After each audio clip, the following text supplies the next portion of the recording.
folks, welcome to Calvin's Got Game. Today we're going to take a look at the Vale of Eternity. This is by Renegade Games. It's a 2023 game, 2 to 4 players, takes about 40 minutes to play, and it's ranked on BGG at 898. So what I'm going to do is put it on the table here, show you how it's kind of set up, explain a little bit of the rules of it. I probably won't go over all of them, and then I'll come back and tell you what I think about it. All right, so here's what comes in the Vale of Eternity. I'm setting this game up for a 2-player game. What you get is you're going to start with a first player. This is your first player token. You give that to the player who's going to start first. You have your cardboard, where the cards go. You're going to have wind, water, earth, fire, and dragons. So when these cards come out, they're going to go in those slots to be drafted from. You have a scoring board over here and a round track marker. This goes up to 10 rounds. So you take the white marker, you're going to put it on round 1. You're going to give the first player token to somebody who's first. Each player gets 2 hunting markers, is what I call them. And they also get a scoring marker. You'll put that on 1. We'll say purple's first. So purple goes on the 1 space. And green will go on the 2 space. So green has 2 victory points. Purple has 1. You also get this little thing here that shows that if you go over 60, that you just flip this over and you're 60 plus. I guess I turned it the right way. You'll see that 60 plus.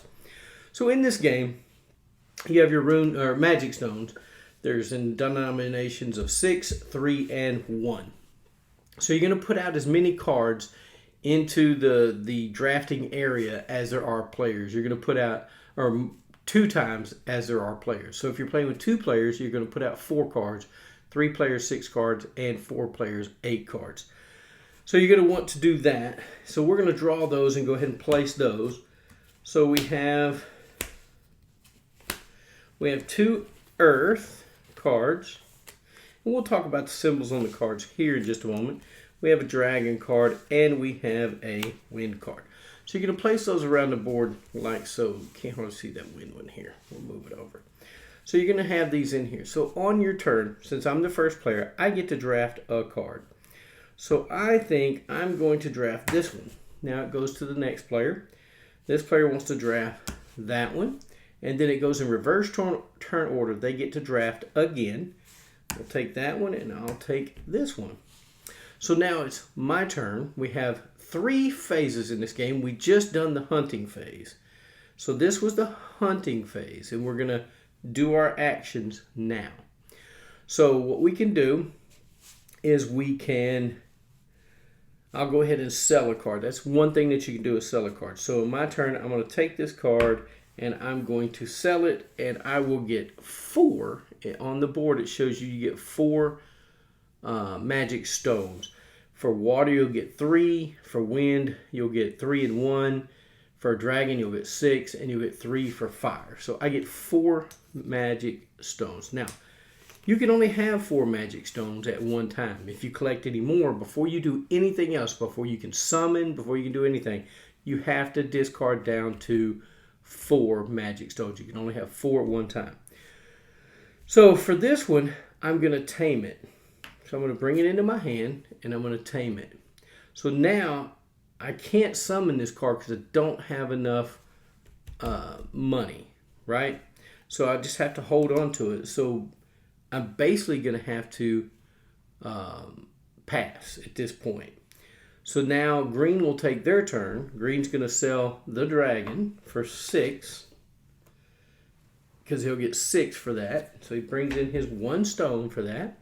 He'll tame the other card. That's what it's called, is tame, to bring it into your hand. And now he will summon this card. So he has 6. He's going to summon the card. And he will put that out into his tableau.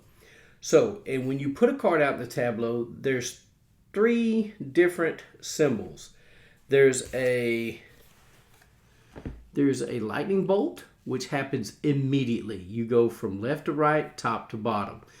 And it is out there, and you'll do it immediately and do what it says when it's summoned. Then you have some that have the infinity symbol, which I can find one real fast, which would be nice. Yep. There we go.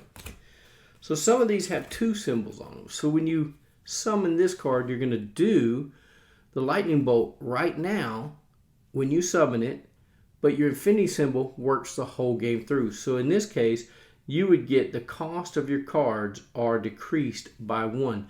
So you would be able to buy larger cards with less money by 1, decreases by 1.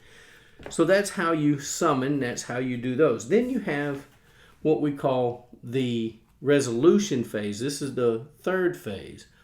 The resolution phase is everybody starting in turn player order will work these hourglasses. They'll do it in turn order. Everybody will activate theirs at one, the first player will activate all his, and then the next player activates all theirs. So what you're trying to do in this game is you're trying to score points. Each one of these cards will allow you to do that. This one says if you have less than 6 cards in your hand, earn 2 victory points, otherwise earn 6 money or 6 magic stones. So I don't have, so I would earn 2 points. The goal of the game is to get 60 points or more, be the first person to do that, or the game will end when round 10 comes along, and then whoever has the most points will score. Now, if you have a lot of cards in your tableau and they're not really working for you, you can get rid of them. And what you'll have to do is, if it's in your tableau, you'll have to pay whatever round it is how much you have to pay to discard the card. You can remove a card from your tableau. You can never have more cards in your tableau than it is the round. So if it's round 1, you can have 1 card in your tableau, or your area. They call it your area. If it's round 2, you can have 2 cards, and so forth. So it goes all the way up to 10. You can have 10 cards in your area. So basically, you are trying to combo cards, trying to balance having 4 magic stones in denominations you can use. So selling the cards at the right time, summoning a card at the right time, putting it down in front of you, or taming a card is really important in your action phase of knowing which ones to tame, which ones to summon to gain the most victory points, because that's what this game is all about. There is some take that in this game to where you can make someone discard cards in their area where they have to lose some, but mostly it's just an engine building of getting victory points. Guys, I will tell you how I feel about this game here in just a second when we bring it back up top. And if you'll stay with me, we'll do that. Okay, guys, what do I think of Vale of Eternity? Well, Vale of Eternity is kind of in that sweet spot for me. I really enjoy this game. I like it a lot. I think the components are really nice. These are nice, chunky wooden pieces. And this is a retail version. This is not a Kickstarter version. It has nice little wooden components. Even the first player marker is wooden, which is nice. Card quality is pretty nice.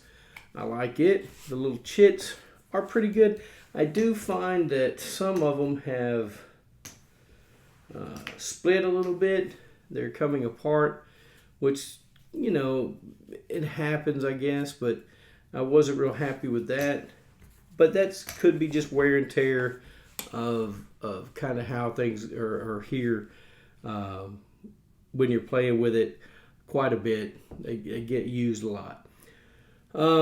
This game has, not a lot of components. It's pretty simple. I went over everything in the rules. I went over the actions you can take, or the phases, which is the hunting, the action phase, which you have 4 sub-actions at that point of sell a card, tame a card, summon a card, or remove a card from your area. And the resolution phase where you do the hourglasses, right? You do those little hourglass symbols, and each person in turn order does those. This game is just interestingly fun. I enjoy it. Do I think that if you're a engine builder person, would you enjoy this game? I think so. I don't know if it has enough meat for some players. Game is pretty simple, and it ends once that engine gets going. You're up in about the 5th or 6th round. People are really starting to score chunks of points if they have that engine going. So it can be over quickly. It says about 40 minutes on the box. I've seen it take about 30 sometimes, so it's not bad at all. I enjoy the game a lot. So what would I rank this game? Well, I think I'd give it an 8.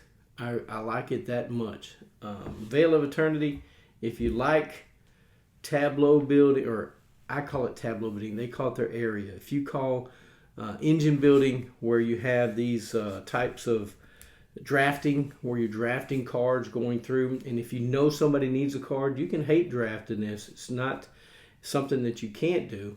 It's sometimes welcome to do because you want to stop them from racking up those points in the 6th or 7th round. Guys, I enjoy it. Hey, if you like this video, hit the subscribe button. Check out some of the other videos I got. Hit the like button. That sure would help a lot.